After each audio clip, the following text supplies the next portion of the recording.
Xin chào tất cả cô bác, anh chị, những người đã ủng hộ kênh và những người đang xem, đã xem và sẽ xem kênh Sống ở Phú Yên. Xin cảm ơn tất cả mọi người đã ủng hộ kênh của mình trong suốt thời gian qua bằng những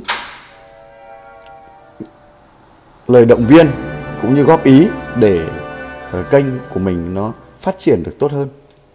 Hôm nay là ngày gần Tết Nguyên đán rồi, cho nên là Hùng cũng muốn làm một cái clip về cái món truyền thống, món quà truyền thống gọi là trong cái ngày Tết của người Phú Yên. Nó cũng đơn giản thôi nhưng mà lại rất là đặc biệt, đó là cái món me ngâm. Thì đây là những trái me nó mọc phổ biến ở Việt Nam, đặc biệt là Phú Yên hay là miền Trung, miền Nam Việt Nam.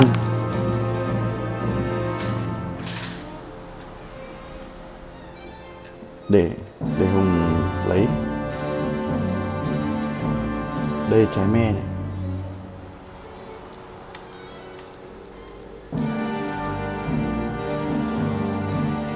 Khi mà quả me tươi hái xuống á, thì chúng ta lột bỏ vỏ, lột hết vỏ đi, xong rồi chúng ta ngâm nước muối. Ngâm nước muối khoảng từ sáng cho đến chiều, nghĩa là khi mình lột xong là mình ngâm nước muối luôn, để nó vừa ra hết cái chát, cái vỏ chát mà không bị thâm của cái quả me này, mà nó cũng giảm bớt đi cái độ chua của quả me.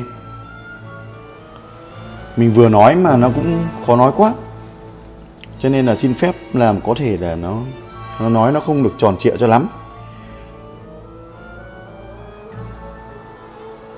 Đấy. Đây mọi người chắc cũng đã xem qua cái short của mình khi mà dùng cái me đỉa. Thực ra đây quả me này nó cũng hơi nhỏ, nó bằng ngón tay. Đây cũng được dòng me đỉa thôi. Có những trái me, cây me này mình mua thì nó hơi nhỏ. Có những quả me nó to lắm, nó to bằng 2 ngón tay này đây. Thì là đợt này chỉ được me nhỏ như này thôi. Chắc đợt này cũng cái món này nó cũng hot, cho nên là cũng nhiều người mua về để làm. Nhưng mà cách làm để món này làm sao nó ngon nhất thì hôm nay Hùng xin phép được review để cho cô bác, anh chị và mọi người tham khảo, có thể để làm một cách đơn giản nhất mà ngon nhất theo cái cách truyền thống của người Phú Yên người ta làm. Thì sau khi mà mình ngâm muối thì mình rửa sạch đi, rồi ta đun một nồi nước.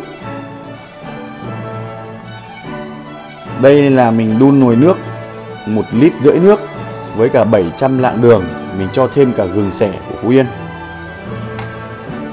700 gram, xin lỗi, 700 lạng hay gần tấn đường chết. 7 lạng đường các bác ạ.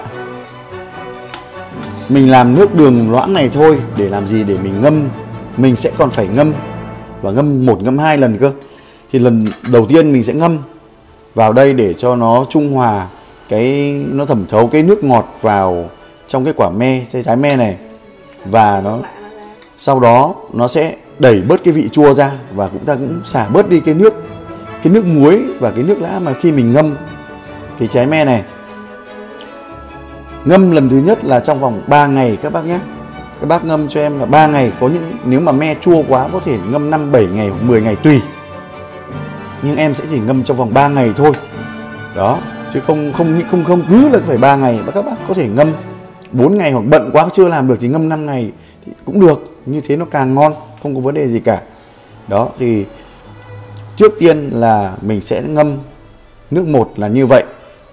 Thì mời các bác tiếp tục xem em ngâm cái nước 2 như thế nào. Thì tạm thời là mình ngâm nước 1 như vậy đã nhé. Sau khi cái nước ta đun nước nguội thì là ta xếp me vào các bác ạ. Mình để cái cuống này lại là bởi vì khi mà mình ngâm ấy thì mình sẽ lúc nào ăn là mình cầm cái này mình kéo nó lên thì nó vừa vệ sinh mà không phải cầm vào cái trái me. Cho nên là cố tình là ta để cái cuống như vậy các bác nhé. 1,5 lít nước là không biết có đủ nữa hay không. Chắc là cũng đủ.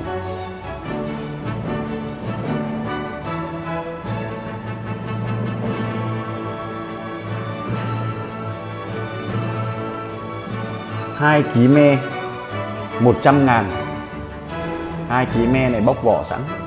Ở chỗ em là đang bán 100.000. 60.000 tiền đường là 160.000. Còn cái nước sau nữa. Đó các bạn, tự làm lấy đấy. Chưa có công. Công này nếu mà đầu bếp này về làm lấy thì chắc là cũng lại phải có thêm một ít mồi nữa, phức tạp. Đó. Là 1,5 lít nước. Cho vào 2 cái lọ này. 1,5 lít nước, 2 kg me, 7 lạng đường, gừng cho nó thơm. Chứ cái này không cho giấm tỏi các bác nhé. Không có lại thì thôi, mình không thích cho nó ăn nó ngọt, sau cho nó ăn cho nó ngọt lịm.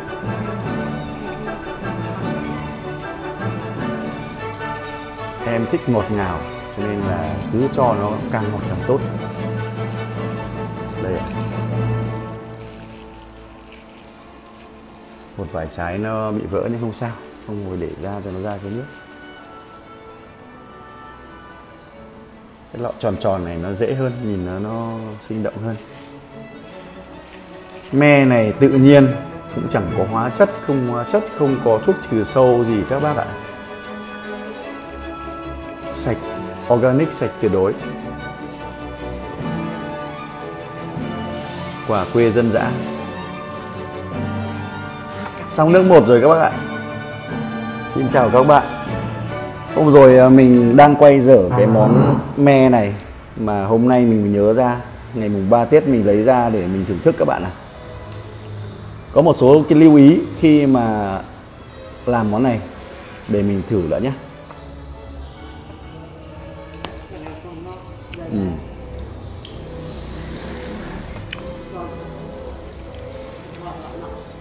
Rất là ngon các bạn ạ. Nhưng có một điều là mình lựa được không me được không được ngon. Nghĩa là các bạn lựa những trái me nào nó già hơn, đây là cái hạt của nó sẽ có màu đen. Thì khi mình ăn vào ấy thì cái thịt của cái trái me này nó sẽ nhiều hơn. Thịt của trái me nhiều hơn và ăn nó dễ ăn hơn. Chứ bây giờ ăn như này cắn vào một cái là nó nát luôn cả cái hột mà mình để mình lựa cái hột này trong miệng ra là hơi khó. Cho nên chính vì vậy các bạn hãy lưu ý cho mình lựa những trái me nào đừng già quá thì nó sẽ không ngon và nó chín. Nhưng mà đừng lựa những trái me non giống như mình. Me non quá cũng không ngon, ăn vị của nó không được ngon. Đó các bạn ạ. Mình cố tình để những cái cuống nó như thế này để khi ăn là ta cầm lên. Đấy, ta kéo nó lên, ta cầm nó vào như thế này. Đó. Thì là tất nhiên là nó chưa được tròn 10 điểm. Như này chỉ là 7-8 điểm thôi. Rất là ngon rồi, nhưng mà để mà nó dóc cái hột ra nữa thì là được 10 điểm hơn. Thì các bạn hãy lựa những trái me đó, khi chúng ta thử thì ta bẻ ra là xem cái trái me này nó đã chín chưa, hay là đã non quá, hay là vừa để chúng ta ngâm. Vì là mình cũng mua của cái bạn này, bạn ấy cũng hoàn cảnh cũng đang khó khăn ý. Thì mình cứ thế là mình mua, mình cũng chẳng lựa gì cả. Có họ bảo bao nhiêu thì mua bấy nhiêu thôi, chứ cũng không kén chọn gì. Nhưng mà khi về mình thấy nhận ra rằng là cái me này nó hơi non. Chính vì vậy mà mình cũng muốn chia sẻ để các bạn, khi mà các bạn muốn làm thưởng thức một món me ngâm đường ngon nhất thì hãy chọn những cái me nó không non quá giống như mình đang dùng bây giờ. Mà cũng đừng lấy những trái me nào nó quá già quá nó chua. Đây các bạn này. Chúc các bạn ngâm được một hũ me chua ngon. Các bạn ơi, để vào trong tủ lạnh ấy, ngăn mát, ăn nó rất là ngon, rất là mát các bạn ạ. Và nó cũng hạn chế cái việc lên men đi, nó không nát ra. Khi 3-4 ngày ngâm đường cái là chúng ta để ngay vào trong tủ lạnh cho mình các bạn nhé. Chúc các bạn thành công. Xin chào và hẹn gặp lại.